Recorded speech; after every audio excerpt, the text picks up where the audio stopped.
সবুজ ঘেরা এই বড় বটগাছটি বহু প্রাচীনকালের ঐতিহ্যকে ধরে রেখেছে। শুধু ঐতিহ্য না, ইতিহাসও ধরে রেখেছে।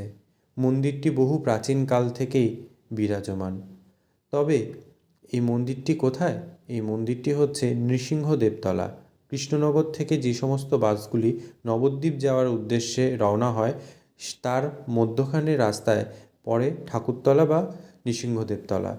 এখানে নৃসিংহদেব স্বয়ং বিরাজমান। তিনি সকল ভক্তের মনোবাঞ্ছা পূর্ণ করেন, যার জন্য ভক্তরা দূর দূরান্ত থেকে ছুটে আসেন তাকে একবার প্রণাম করার জন্য। এই দুধপুকুরটি এই মন্দির সংলগ্ন অঞ্চলেই রয়েছে। এখানে লোকের বিশ্বাস, যে স্নান করে তার সমস্ত রোগ ব্যাধি দূরে হয়।